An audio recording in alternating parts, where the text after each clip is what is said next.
Well, how are we? Awesome, of course. You've got your awesome white shirt on, Aaron, like you're about to have family photos running along a beach in St. Bart's. Truth be told, I showered about 20 minutes ago, still in my gym gear from this morning because I haven't left my desk. Your hair is awfully perky this morning, or this Well, afternoon. I did get a haircut. You wouldn't believe how many complaints I got, Ash, about last episode not having any Sharts. That's in zero. Yeah, I'm like, I don't feel like I believe this. I don't have to disclose how many I got. I'm just telling you, you wouldn't believe. Can I see evidence? Well, we've got a big schedule today. Again, I feel like Tropical Innovation Fest was a long time ago, but there's been a lot of stuff continue to come out of it. I think we've got a great pipeline out of that. Yeah, we got a great pipeline, but people are still writing posts and reflections on it. It just shows the impact it had. I had to catch up with Tara, just a call yesterday, I think it was, and like she was saying, she's in absolute recovery mode at the moment. But well done to her and Kate for what they pulled off. It was just an epic event. And that was the other thing. I had hit record, but the jacket was so bad in one section when you mentioned Kate and Tara, it had to be edited out. So I'm glad we now can acknowledge Kate and Tara. I did actually thank you last week, Kate and Tara. I don't know why Don chose not to include that. Probably because it sounded like this. And we've also got some formal news. Formal. We have formally launched our fund. So we have all of our registrations complete, docs being issued, and I've spent the last 2 days letting all of our investors and shareholders and venture partners and portfolio companies know. And now we're off. Just 1 second. I'm just trying to use I should have gotten ready for this. It's next down, Don. Yay! It was anticlimactical. I just hang on. Why is there no AI song? Like, this is probably the only use case for an AI song. No, I will do the AI song at the end. I just haven't come up with it yet. But what I meant to say is I hope that the quantum raised will lead to this. Deafening silence? And not to this. Oh, can't you hear this? No, nothing is coming through. Can't you hear any of these things? Oh, because I've set it to preview. Oh shit! Hold on a minute. So how am I going to edit this properly? So what I had done was click this, and I just hope that the quantum that we raise doesn't lead to this.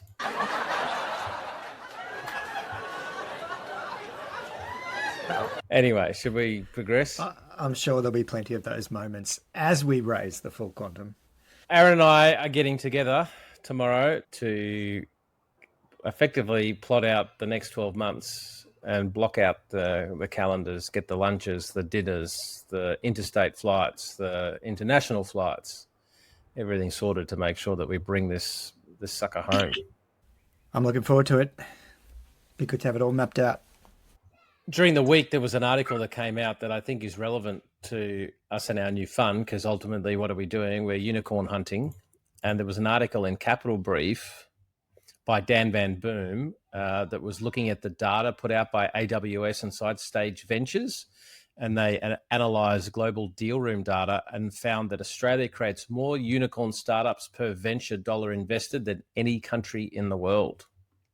This is the data we've been quoting, and we've seen this data for a while now. And it underpins a big part of our thesis, right? Like Aussie companies that can thrive in this market with all of its challenges tend to be more capital efficient.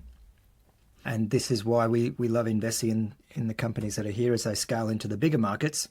And if they can maintain that capital efficiency while also scaling, which is a challenge, we've seen many companies not do that effectively, but this is where we focus a lot of our efforts with the portfolio companies, is making sure they can be capital efficient as they scale and leave our borders.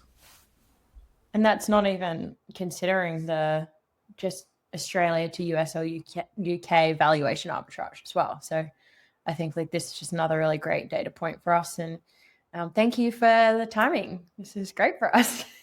Yeah, that's what I was thinking. Like it couldn't come at a better time. And it got pretty good PR. Yeah, still lots of posts coming out reflecting on it too. So perfectly timed as we launch the fund. And not only do we create more unicorns per dollar, we still hold our weight in decacorns, so that's $10 billion plus companies. Australia's, fifth on the list behind US, China, United Kingdom, and Israel. So it is a good spot to invest. Great spot. And what we're hearing globally is more funds of funds looking at emerging markets to deploy capital. And Australia is considered an emerging market, but this is part of the reason why. And when you look at the expense of operating in places like Silicon Valley or London or these larger hubs, the runway impacts and the cost of hiring, but also the cost of retaining talent. This data validates a number of points about the benefits of investing in the Australian venture market.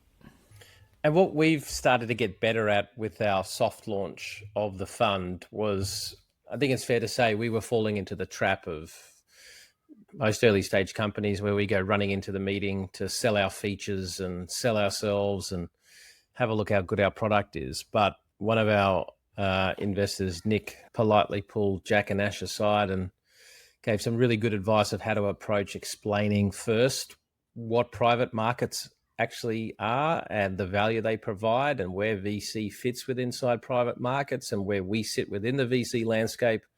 And I think that was like transformational in terms of us being able to actually start to get cut through, because especially in some of the potential investors we've been talking to, this is the first time that they'll be looking at VC. And it might not just be VC as well. It could just be private market first investment. And so I think here, like any founder and like any startup, we're continuing to work on the narrative, and the narrative has to shift and change based on our audience. And I think now we just have the Lego blocks to be able to correctly put the narrative together for whoever we're across the table from. Well, what's going to be interesting to see if this unicorn status continues, which I think it will, but I'm not sure that it will in AI native products, because when you look at the US and what's happening there, how we compete as a country is going to be difficult when sign-on bonuses are reaching $150 million in the US at the moment. And Bevan Slattery did a post. If you want to understand why Australia will not be a leader in AI, it's because we can't attract the talent. ASX proxy advisors vomit on giving a CEO 2 million of options for a global tech company. Imagine an ASX company trying to recruit talent in this space. The same funds that vote against ASX tech REM reports happily lap up US tech shares and VC firms offering 10 times the incentive. And I think that's right. When you look at the ASX and our corporate culture and the way proxy advisory firms work, remuneration and all of those things, by all means, it definitely needs some scrutiny, but like our 2 strikes rule and a whole lot of other stuff, I just don't think Australia is ever going to get to an environment where we can compete at that level. I totally agree. And I think the world climate at the moment, Australia actually has an opportunity to be hoovering up some of the global AI talent pool. The combination of remote work, but everything that's happening in the US, global conflict, which is making people feel less secure in Europe. Like, we're hearing a lot of the expats want to come home. And I think this is where a few levers, a few adjustments could actually attract AI talent here. And that's just really one piece. Then you've got to look at the infrastructure. Like, Australia is not investing in AI infrastructure. We have this massive landmass. We could be owning the energy grid to build the data centers in. Admittedly, from a transmission data point of view, we're a long way away from a lot of the users, but we have this opportunity to actually be hosting a lot of new data centers. And it was interesting chatting to some of the Aussies at TIFF who had returned home, and one founder/investor in particular I was thinking about. He and I had a good conversation about how Australia could be leading the way in nuclear fusion and the future of energy, because if you can capture the free energy technology, essentially, or abundant energy, that's a game changer. And this is where I think we should be investing more. I love the play the government did with quantum in the end. I actually think the quantum investment of itself wasn't bad, but it needs an ecosystem layer. And we haven't done it for AI or for quantum. And I think it's a real missed opportunity. Ash or Jack? No, I got nothing to add there. Well, yeah, I think whilst we're not investing in that infrastructure, I still think Australians have a great opportunity to leverage AI. It's just a bit of a shame that the base layer and infrastructure layer is going to come from a different country. But when you have a look at some of the stuff we're seeing and the way they're leveraging AI, I think there's absolutely great opportunities for Australian companies. And who was it that we were in the US? There was a US VC, I think a couple of them, and maybe even in the UK, just talking about how Australian founders have a reputation of being able to create more with less.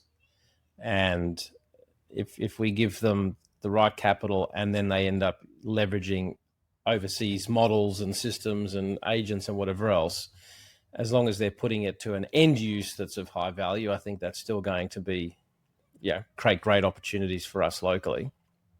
I'm going to play this little video because obviously the biggest player in the space at the moment really is OpenAI.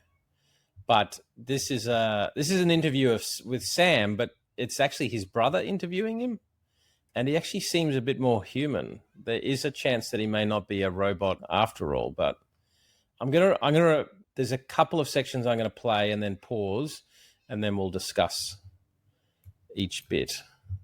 Speaking of social, actually, can I ask you about the whole meta scale thing? Of course. So what's the situation there? Look, I've heard that Meta thinks of us as their biggest competitor, and I think it is rational for them to keep trying. Their current AI efforts have not worked as well as they've hoped, and I respect being aggressive and continuing to try new things. And again, given that I think this is rational, I expect that if this one doesn't work out, they'll keep trying new ones after that. I remember once hearing Zuck talk about how Google in the early days of Facebook, it was rational for them to try social, even though it was clear to people at Facebook that was not going to work. And I feel a little bit similar here, but they started making these giant offers to, a lot of people on our team, $100 million signing bonuses, more than that comp per year. It's crazy. And it is crazy. I'm really happy that at least so far, none of our best people have decided to take them up on that. I think that he is quite a corporate animal. I like the way he sort of talks about, I like how none of our best people have taken them up on that. So it's sort of a little shot across the bow to anybody that has. But the $100 million sign-on bonuses came from him. I haven't actually seen it anywhere else. So wouldn't it be rather funny if the sign-on bonus was actually a much lower figure, but now he's creating a whole lot of angst for people going, hang on a minute, I didn't get the $100 million sign-off bonus. It seems to me very strategic. He would go very well in psych ops. Totally. That I was thinking the exact same thing. There's the little subtle signaling he gives, and also the not so subtle signaling. But the comments about even just the way he says Facebook's solution isn't as good, but it's totally rational what they're doing, and they'll continue. And just the positioning of that, well played. You could just see a little Zuckerberg with his bro fro and his tan and his perm, just thumping the table, getting so sad. It's respect me. What's he doing? Jiu-jitsu or MMA? He'll have a little Sam Altman cutout that he's taking his aggression out on. Anyway, I'll keep going. People sort of look at the two paths and say, all right, OpenAI's got a really good shot, a much better shot at actually delivering on superintelligence, and also may eventually be the more valuable company. But I think the strategy of a ton of upfront guaranteed comp, and that being the reason you tell someone to join, really the degree to which they're focusing on that and not the work and not the mission, I don't think that's going to set up a great culture. And, I hope that we can be the best place in the world to do this kind of research. I think we built a really special culture for it. And I think that we're set up such that if we succeed at that, and a lot of people on our research team believe we will, or we have a good chance at it, then everybody will do great financially. And I think it's incentive aligned with mission first and then economic rewards and everything else flowing from that. So I think that's good. There's many things I respect about Meta as a company. I think that's a good little point to discuss because I think that sequence is right. Time and time again, especially the Series A, the Series B raise, founders get some money in their bank and then they go after people and use money exclusively, and they end up attracting people that are attracted to the dollars, but they're not actually as deeply attracted to the mission and the vision and what they're achieving. And then when time gets hard, when people are only there for the dollars, they bugger off. Whereas if you can get a group of people that are actually mission first, dollars second, it's not to say that it's guaranteed to work out, but if it does work out, it's probably going to be because you were so mission focused to begin with. I totally agree with that. But I didn't know what their mission was. I just had to ask ChatGPT what is OpenAI's mission. Do any of you actually know what their mission statement is? They had an original one, right? When it was a non-for-profit. Yeah, it's to ensure that artificial general intelligence, highly autonomous systems that outperform humans at most economically valuable work, benefits all of humanity. So that's still their mission, even as they transition. I did like his framing. He used the word, he didn't say to do the best work. He said research. Like even that language. You know, it wasn't about business. It wasn't about work. It was research in terms of what they do. I'm reminded, is it the Chicago musical where they go razzle dazzle them, like totally distract them? Look at the hand over here while over here I'm doing this. That is the vibe I get. If this team hasn't even watched movies, I doubt they've been to fucking musicals. But anyway. I have been to Chicago multiple times. Do you forget where I lived? Come on. Okay, I apologize. Jack? I've never been to Chicago, Don. So. That's not The not city what I or the was- musical? that's not what I was asking. Single musical, Jack? Was that so, Ash? Have you been to a musical? Like, No, Well- never. Well, one of us on this call played Nancy in Oliver, so beat that. There's some culture for you. Where were we? I'm lost. I can't remember. What are we talking about?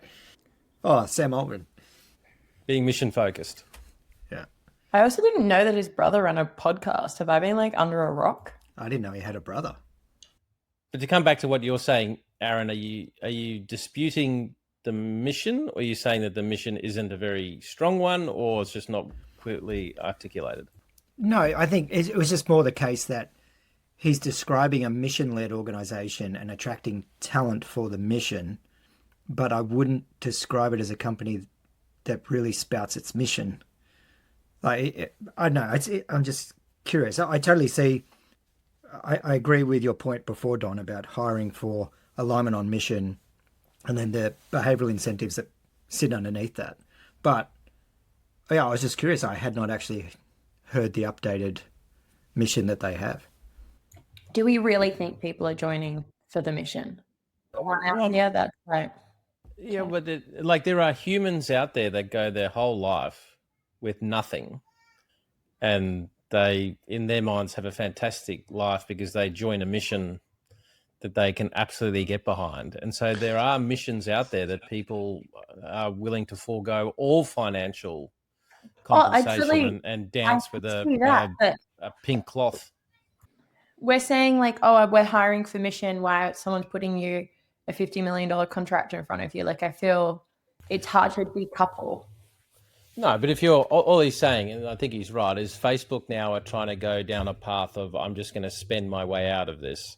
And if you end up with a culture that is just stacked to the brim of people that are really only there for the money, if you were to compare that to a culture doing exactly the same thing, right? Like all other things being equal, if you were to compare that to a culture that was purely there for the mission, I would be backing the mission orientated ones over the ones that are there for the money. That's all. Yeah, when I think of engineers, I know it. Anthropic, OpenAI, Facebook, and all the others. I think it is true. Like a lot of the engineers I know who are at Facebook and the big social platforms, their motivation is to work on cool tech that has a large user base, because where else can you get that? And I totally understand that. But when I think about those that have chosen between OpenAI or Anthropic, for example, it has actually come down to mission. It's come down to the mission and culture. So it is an interesting point. I think there are those, particularly in these types of field, where it is almost their life's work, that will be attracted more to alignment on mission, values, culture than salary. Jack? I think that's all true. Like, I totally agree with all of that. And then this final part of it, I just thought it was interesting. I can't remember if we've played this before. I don't think we have, but just the framing of where Facebook sits versus OpenAI. But I don't think they're a company that's like great at innovation. And I think the special thing about OpenAI is we've managed to build a culture that is good at repeatable innovation. And I think we understand a lot of things that they don't about what it takes to succeed at that. But I don't know. It's been like, in some sense, I think it's been a clarifying thing for our team. Wish them luck. Yeah, I guess some of what it comes down to probably is to what degree do you think AI work to date is that copying AI work to date is enough versus how much of the innovation is in front? I don't think it's enough. I think that there's a lot of people, and Meta will be a new one, that are saying we're just going to try to like copy OpenAI. We're going to like, I mean, if you look at how much a lot of these other companies' chat apps look like ChatGPT, even copying like the UI mistakes, it's crazy how much the research thing is just trying to get to where we are. And this was like a lesson I learned at YC. That basically never works. You're always like going to where your competitor was. Yeah. And you don't build up a culture of learning what it's like to innovate. And I think it's like much more deeply challenging than people realize. I think that's the old saying. Was it Wayne Gretzky, the hockey player? The reason why he was so good is he never skated to where the puck was. It was only where it was going. And I think we see that as well. Quite often people try and copy other people only to get left in the dust, because by the time they've gotten to the point where that other company was, that company, if it's got a true innovation environment, they're streets ahead again. And it's one of the things when some of our portfolio or other founders we're dealing with start freaking out a little bit about a competitor coming. The question I first give them is, well, how do you see your culture? How do you see your environment? Do you think you can innovate and move forward? Because if you can, well, then let's get on with that. But actually, if what you're communicating is you don't think you've got any innovation and change and improvement in the tank, then we probably are in trouble. I agree. The only thing that two things come to mind. One would be, you look at Uber, so they led the way in what they were doing, and then the copycats, Lyft, DD, coming through afterwards, did take market share. And now what's interesting is Waymo is more than likely going to leapfrog and actually take over that market, which that's maybe more of like a tech diffusion curve thing rather than... But I'm curious about the innovation capability. And I look at the Chinese manufacturing market, which for so long blatantly stole/copied IP out of other markets. And like EV car manufacturing, for example, like quality of Hyundai over time and these other brands, shitty products at first, but then evolved their capability to now have really high quality manufacturing. So I think it depends, like to Sam's point in there, if it is purely copy and they don't have an innovation capability that they're developing simultaneously, then yes, I think what he's saying is true. So I think it is about the capability development, which is, to your point, Don, that's the bit for the founders to understand. Is it's one thing for someone to replicate your website or enter the market in a quick way, but if they don't have the innovation capability to actually continuously improve, then that's where you'll leave them behind. And I think if Gaspot is a prime example, right? Like their ability in terms of R&D and product development and iterations is just absolutely top tier, world class. So they will outperform all the competitors that might set up. But I do think it does come down to a bit more than just, the copycats alone. I think you've got to look at their capability as well as while they're copying. I think the prize is so big that Facebook has no choice but to get involved in this, because when you have a look later in the video, it talks about how Facebook really sees OpenAI as a big competitor, because if chat keeps getting better and it's more human, its interaction, and it's providing you recommendations for things, and when you search for things, it gives you products, and at a certain point starts to know what it is you're looking for, and it can start recommending stuff to you. The only thing that's missing is knowing that your friends have got a better life than you. Like that's the only other thing that social media provides, is the pictures of everybody else living at large. It's crazy to think back. Was it 2 years ago? Facebook was spending billions of dollars on the metaverse. Like the world has just totally changed. Like 20 billion, I think. It was something 20 stupid. billion they've spent. Yeah.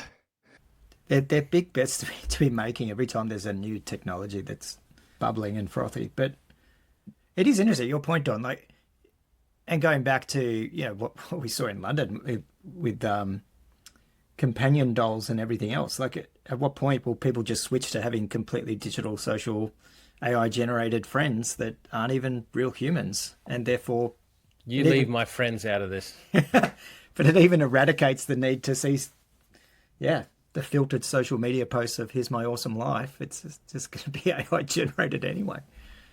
Yeah, and there was a post, one of our portfolio companies, Nigel from Canopy. Canopy's helping insurers and their partners implement embedded insurance into a whole lot of consumer workflows. But Nigel has been, I think it's fair to say, one of our founders that's always been on the front foot with AI and really getting involved in this stuff well before anybody else was. But he had posted about the new GPT updates where actually product recommendations are coming up in your feed now, and just highlighting how e-commerce and search and all of that is just going to significantly change. And one of the commenters on there, Micah Goldfine, said websites as we know them will be replaced by dynamic on-demand pages and content generators. A CMS will basically be a pool of content ready to be displayed per request or query. That's going to change the entire content publishing dynamics. And I think it's absolutely right. And I know some people in B2B think they're going to be insulated from this and that it's only a B2C kind of thing. But actually, I think it's going to affect everyone. Yeah, I totally agree. I was actually having a conversation with a legal firm about how they can improve their rankings through large language models, where they're already thinking, well, how do we make our website ingestible? How do we make our services? Like, obviously, they're one of the few that I think are already kind of thinking this way. And so I completely agree, Don. I think if you are seeing B2B businesses, you're seeing traditional professional services businesses already shifting to this. If you're a B2C, like, you need to move fast. You need to be thinking about this now and actually testing some things. And as we spoke about, I think a couple of weeks ago, the bar, the friction and the cost to test things now is so low that you have no excuse as a founder. I've lost Don on my screen. Can you guys hear me all right? I was reconnecting there for a bit. Yeah, you've dropped twice, but I can see you fine and hear you fine. Yeah, cool. Don's frozen, cracking his neck. Yeah, Yes, I've actually lost him now. I can't see Yeah, him. I've lost him as well. I'm back. Sweet. And for the record, after I dropped out last time, I did have to edit your comments. And no, I do not think that the podcast would be more professional. I don't think it would be more concise. I don't think it would be better. How about we jump back in then? It coincided, that post from Nigel, with a post from Sophia Kett, who actually came on our London mission a few weeks ago. Sophia's got a startup called SoMe AI, which is really helping brands manage their TikTok videos and engagement. But the post said, how do you get ChatGPT to recommend your business? Because if we are going into a shift and Google's disappearing and we're moving into chatbots, it's something we've even been discussing in the childcares. Like, how do we work out how to be recommended in an area if people aren't going to Google? But what Sophia puts forward is that surprisingly, some of the ways small businesses try and rank in SEO, so that's search engine optimization, apply even more to AEO, answer engine optimization.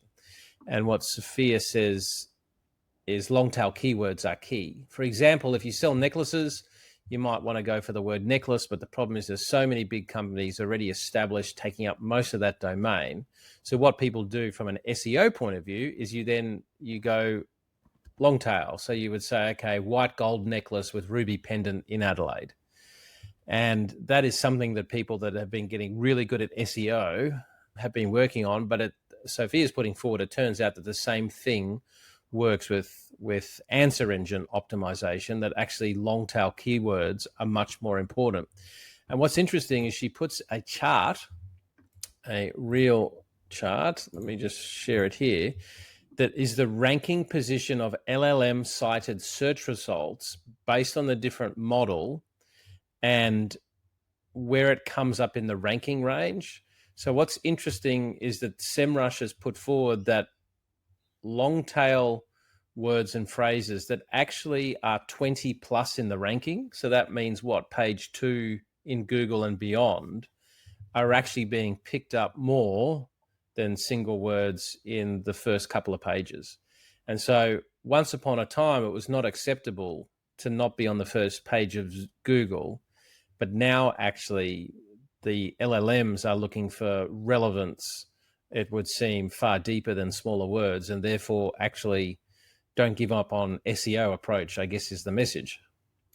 Yeah, I've definitely experienced this. And to be fair, it's probably why I don't use the large language models to shop, because I find that they're actually not giving me the relevant links generally. I'll use it to brainstorm, or I'll go, here are the 5 products I've gotten to. Can you now do me a summary table? And I give them exactly how I want to think about making my decision, but I won't use it for broad stroke trying to find the product, because I've had this issue.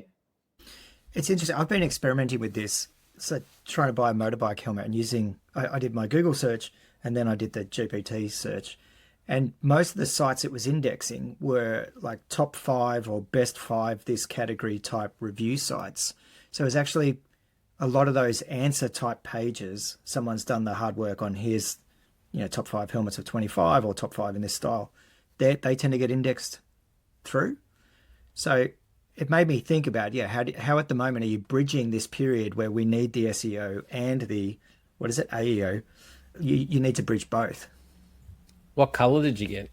I haven't ordered it yet. I'll send you a photo after. Does our insurance cover you riding a motorbike? Well, funny you mention it, because I've just spun up an event where we will be taking a group of people riding and driving. Let's on the eve of a fund, why doesn't the managing partner and a whole lot of our LPs go cruising on motorbikes? That sounds like perfectly timed. Well, look, to be fair, if I had an accident, I'd probably be worth more post-insurance, so there might be an actual bigger ticket. I've got something later on that we'll get to about that. Well, I think the segue to the next thing is that founders have to keep navigating their way through all of this. And I'm on the board of one company that really has been very Google orientated. And so there's a lot of conversations happening of how it makes that shift across, because if that traffic goes to zero, it means that their cost of acquisition is going to go through the roof, because all you've got left then is spending on AdWords and external advertising, and that becomes expensive. And so one of the criteria for a good founder is the ability to change and identify problems and opportunities on the horizon and create the culture and climate to capitalize on that. But I saw a post by Ed Keelan from Octopus, a good friend of the show, who said, what makes a good founder? There's so many answers to this question, but the more I do the whole venture capital thing, he says he gets to one answer. They're prepared to run through walls. And what he was doing was congratulating some friends of his that's just closed a $30 million Series B. No one runs through walls like the Definitely leadership team. It's a legal tech AI app. So I think that's absolutely true. Running through walls. Aaron, try not to drive through the wall on your motorbike. But I think that is one of the key criteria. The only problem is it's not the only criteria, as Ed puts out. What are some of the other, criteria that makes great founders? Yeah, it's like essential but not sufficient. I feel like we say that in so many episodes. I think founders who can successfully scale beyond themselves and build teams with high trust and respect and get out of their own fucking way. Like I see. That's a big one. Yeah. Oh. Yeah. I would without trying to be too rude, but I think if the way this simulation was programmed, that you get to found a business, but if certain behaviors and things start creeping in, you get a tap on the shoulder, and you're all good with it because the simulation means that you're good with it. And then what happens is like everybody comes to an awards night, and you're congratulated, you're given a trophy, and then you move on and found another business, and then somebody comes in to scale it. I'm not saying that has to happen to all founders, because some founders can actually do each of the steps, but some founders haven't unpacked some of the behaviors that are leading to some of the problems, and they end up killing the thing that they created in the first place. Hi, listeners. Unfortunately, a significant issue happened with the Riverside recording platform. And from this point on, a massive echo that just made everything unintelligible, more than normal, of course. So unfortunately, the rest of the episode has been lost, but I will try and put together some parts now, and some of the articles we were discussing we'll talk about in this week's episode, which is only 24 hours away. Anyway, we discussed a range of positive founder traits in this segment, and I'm sure we'll discuss them in future episodes. But we also discussed the need and the ability to really be able to get in and sell. Jack has been stepping up recently into some of the portfolio support and has been running some sales accountability sessions. And for those that know Jack, obviously know he's a big golden retriever. So I was very much joking with this next bit, but the way he's been holding some of the founders accountable and running some training sessions on sales strategy, I've been really impressed by. But it did remind me a little bit of the old movie Glengarry Glen Ross. Some of our older listeners will remember that movie, which is all about sales. So I pulled up a scene from that movie and started playing it, jokingly saying, "This is Jack," during those sessions. You can't close the leads you're given. You can't close shit. You are shit. Hit the bricks, pal, and beat it, because you are going out. The leads are weak. The leads are weak. Fucking leads are weak. You're weak. I've been in this business 15 years. What's your name? Fuck you. That's my name. You know why, mister? Because you drove a Hyundai to get here tonight. I drove an $80,000 BMW. That's my name. And your name is you're wanting. And you can't play in the man's game. You can't close them. Then go home and tell your wife your troubles. Because only one thing counts in this life. Get them to sign on the line which is dotted. You hear me? A, B, C. A, always B, B, C, closing. Always be closing. Always be closing. AIDA. Attention, interest, decision, action. Attention. Do I have your attention? Interest. Are you interested? I know you are, because it's fuck or walk. You close or you hit the bricks. Decision. Have you made your decision for Christ? An action. AIDA. Get out there. You got the prospects coming in. You think they came in to get out of the rain? A guy don't walk on the lot lest he wants to buy. They're sitting out there waiting to give you their money. Are you going to take it? Are you man enough to take it? So we had a bit of a chuckle of that scene with Alec Baldwin giving the sales speech. Of course, Jack's not that aggressive, but coming from a first principles base and from an investor point of view, I've been really impressed and proud the way he's set up some systems for reporting and accountability and having weekly check-ins at the same time every week on how different commitments are playing out. We shifted gears a bit, and there was a video during the week of an interview with Peter Thiel. Peter Thiel's obviously one of the long-term tech investors, was essentially the guy that got JD Vance, the vice president in the US, into the position. Obviously, he's a big influencer in politics, technology, and given the power and influence he has, this little interview scared the shit out of me. You would prefer the human race to endure, right? You're hesitating. Yeah, well, yes? I don't know. I would This is a long hesitation. This is a long hesitation. There's so many questions implicit in this. So yeah, Peter's not so sure that the human race should survive. So that's fun. But I did say I had some empathy given the way some groups of humans carry on, and had seen this little video that does provide a reminder that we are only half a chromosome away from the chimpanzee. So it's not hard to have some empathy for Peter's position. I am a butterfly. I am here to represent all the insects. I am the foxgloves, and I represent all the wildflowers. I am nettle, and I am here because we have been misunderstood.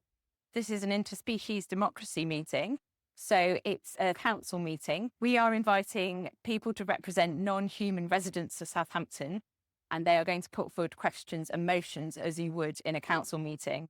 So we're exploring what it means to understand the perspectives of our non-human neighbours in the city. Nowadays, we so often feel as though we're surviving rather than thriving. We notice that pollinating flowers are sometimes cut within an inch of their lives, and we cannot understand what benefit you humans seek by killing these flowers. So yeah, each to their own, I guess. We discussed our themes of the week, which I'll leave to this week's episode, so I don't do a poor job of explaining it. We discussed invite. We believe a number of founders and investors have received to a retreat in September by Performance VC. It sounded rather interesting, so we're going to go and give it a shot. And then we moved on to some Sharts.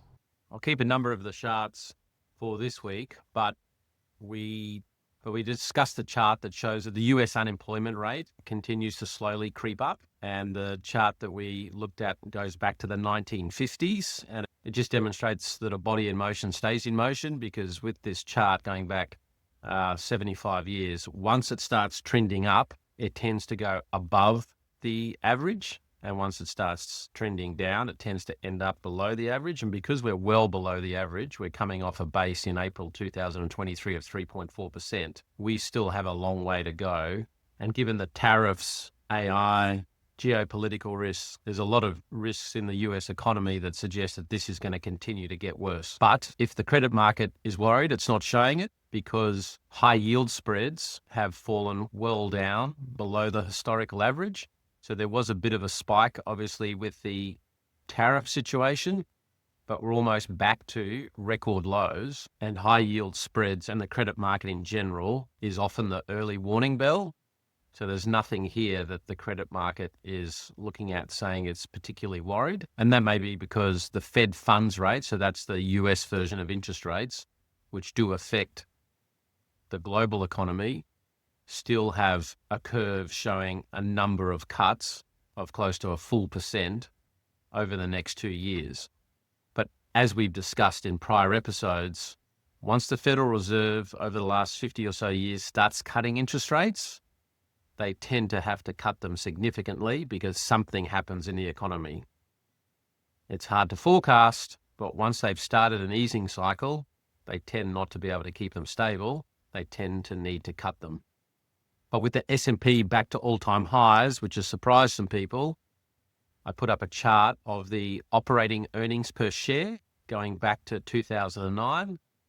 And what's really driving that is corporate earnings continue to be very strong, which makes sense if they're still got the tailwinds of growing revenue, but also cutting staff, which is leading to that unemployment rate increasing. You do get that period of time where profitability is obviously going to be significantly higher, and we're back to record highs. So it'll be interesting to see how that plays out. And what's the point of all this kind of information? Well, it's really just keeping a tab on the macro environment that we're all operating in.